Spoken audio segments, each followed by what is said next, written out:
Hello everyone, and welcome back to our channel. Today, we are diving into a deeply disturbing story that's sparking outrage across the country, and rightfully so. Former President Jacob Zuma is once again in the spotlight, this time for allegations that could shake South Africa's moral foundations to the core. The economic freedom fighters have dropped a political bombshell, accusing key figures of facilitating monthly payments of R40K to none other than Janusz Walus, the man who assassinated liberation hero Chris Hani in 1993. Now, if you're feeling shocked or even furious, you're not alone. This isn't just another corruption story, this is about the alleged enrichment of a convicted killer who tried to derail South Africa's liberation. Let's unpack what we know. According to the EFF, Walus, who was controversially paroled in December 2022, has been receiving large, consistent financial support from unknown sources. The very idea that such funds are being funneled to a man who murdered one of the most revered freedom fighters of the anti-apartheid struggle has reopened old wounds and sparked serious questions about who, if anyone in the political elite, is involved.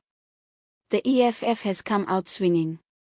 In a strongly worded statement, they didn't mince their words, they called it a betrayal of everything South Africa's democracy is supposed to stand for. Their demand? A full-scale investigation to trace the origin of these payments. Are they coming from the state? Are they privately funded by sympathetic individuals? And most alarmingly, are ANC-linked networks behind this? While no direct evidence ties Jacob Zuma to the payments, his name has been thrust into the conversation because of his past and the growing distrust surrounding his political legacy. Zuma's presidency was plagued by corruption, state capture, and his failure to bring meaningful justice for apartheid-era crimes. Critics argue that under his watch, many of the systemic problems that allow situations like this to occur went unchallenged, or were even worsened. It's important to understand the emotional weight this carries. Chris Hani wasn't just any politician. He was the heartbeat of the working-class struggle, a man who commanded massive respect and was viewed as the potential successor to Nelson Mandela. His assassination by Walus, a Polish immigrant and staunch anti-communist, was a defining moment in our history, threatening to plunge the country into civil war. The idea that Walus could now be living in comfort, funded, perhaps, by those with power, feels like a betrayal of that entire legacy.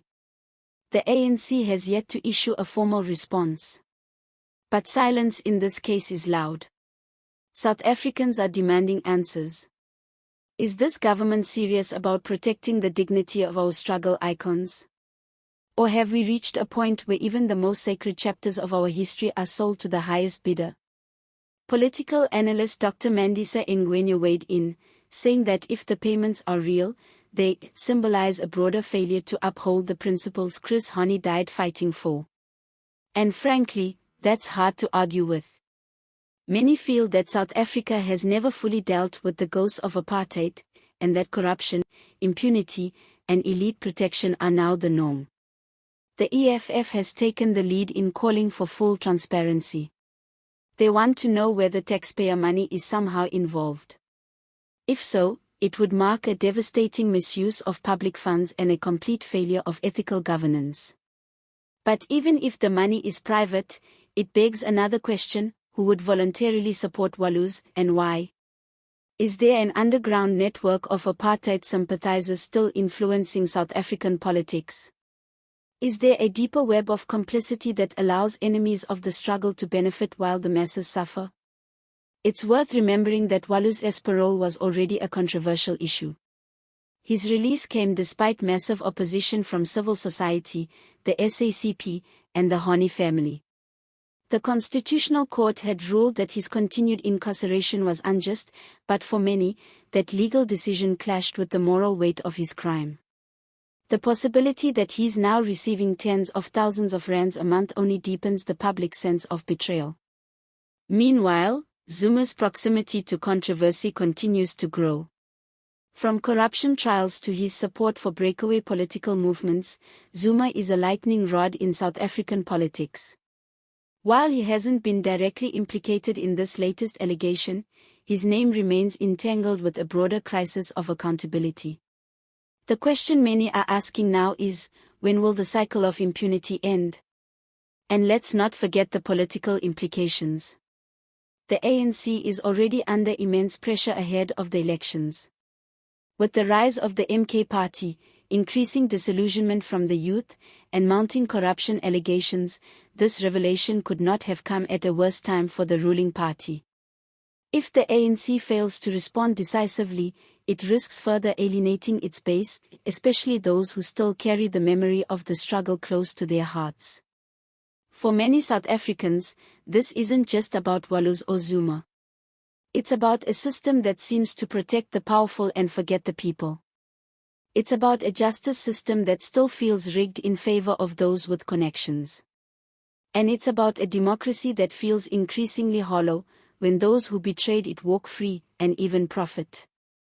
The road ahead is uncertain. But what's clear is that this moment could be a turning point, if the public demands accountability and forces action. If not, it could be yet another case of justice denied. Let us know what you think in the comments. Do you believe there's any truth to the allegations? Should there be a full investigation into who's funding Janusz Walus? And should Jacob Zuma speak out and clear the air if he has nothing to hide? Don't forget to like this video, subscribe to the channel for more hard-hitting political commentary, and share this story so that it doesn't get swept under the rug. Until we see accountability, we'll keep shining a light on the truth. Thanks for watching. See you next time.